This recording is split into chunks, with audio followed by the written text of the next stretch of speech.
Madam Toastmaster, fellow Toastmasters, and welcoming guests. Did you know the choices you make give a shape to your life? I believe many of you will believe. I also made a few choices under different circumstances, under different scenarios in my life. So I would like all of you to read through the pages of my book, The Choices of My Life.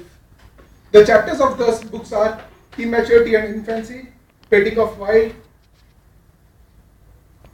Breaking Loose, Venturing in the Wild, and Tamed for the Civilized. Let's start from the first chapter, Immaturity and Infancy. One fine day of September 1983, God made a choice. He descended me to this planet Earth, wet, naked, hungry, and of course, unnamed. My head was big enough for baby Madhav to move easily. I will always fall down. And I was born in a town called Raniganj, which is famous for coal mines. Then the things got worse.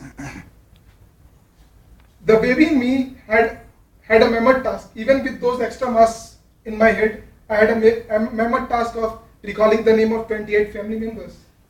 And then on top of those 28 family members, they were the relatives of those 28 members.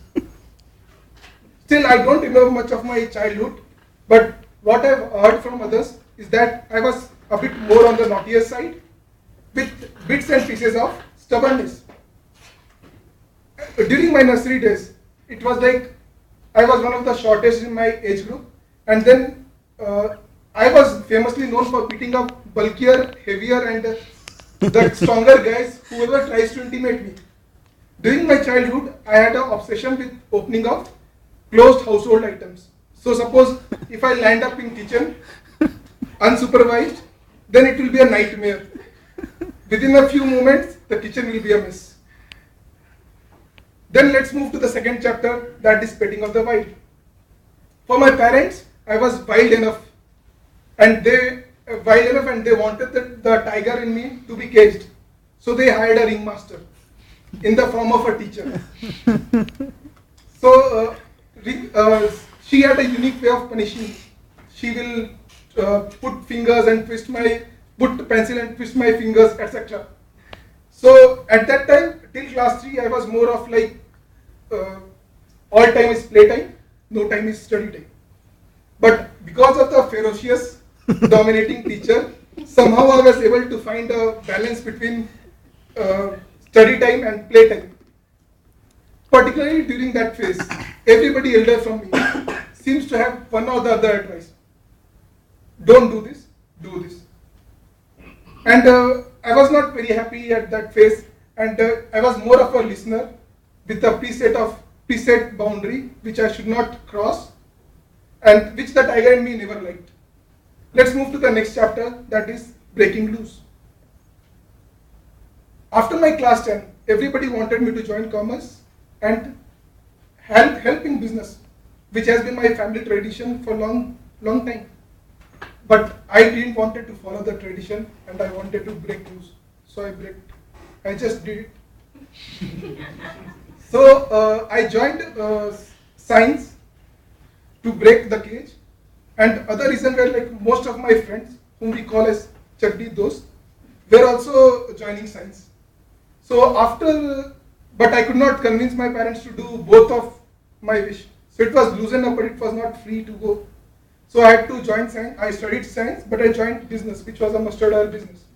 But after 2 years of study and science, I thought tiger in me never liked it. I thought enough is enough. It's time for a change. So I thought to venture in the wild. Let's move to our next chapter, which is Venture in the Wild. I joined engineering in a city called Calcutta, which is also known as City of Joy. I was put up in a hostel where all the mates were Bengali speaking and carnivorous animal.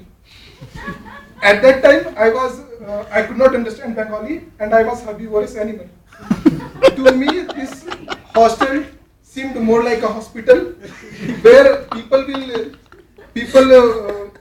where food was made by somebody who didn't know how to cook a herbivorous food, and I was expected to talk and understand others when others never used to understand me, neither I can understand them.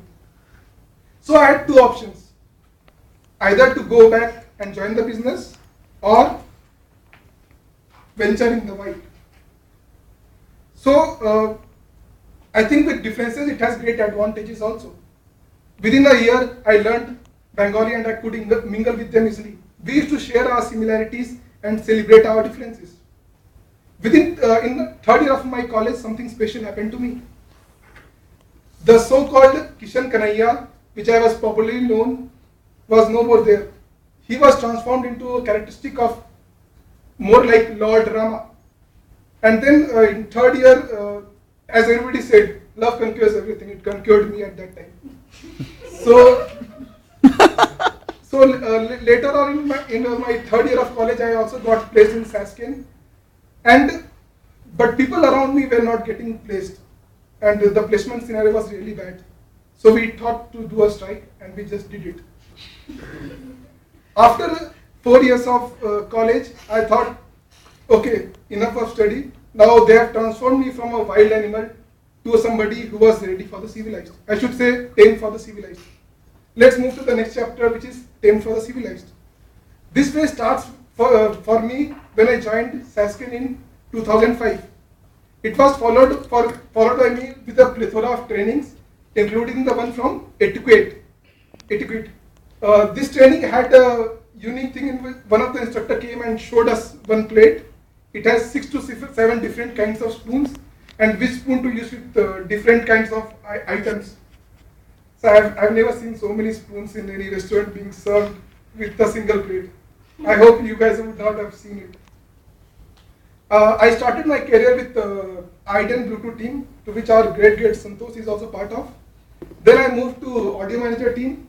So in that team, I was the only resource working out in India. Then I moved to my present team, which is Android messaging team. When I look back, I see like choices I've made has shaped my life. And I believe life is sum of all our choices. Somebody has said, life is more like an onion. The choices, if you peel layer after layer, you might find something in it, you might find nothing in it, somebody might find everything in it. Thank you.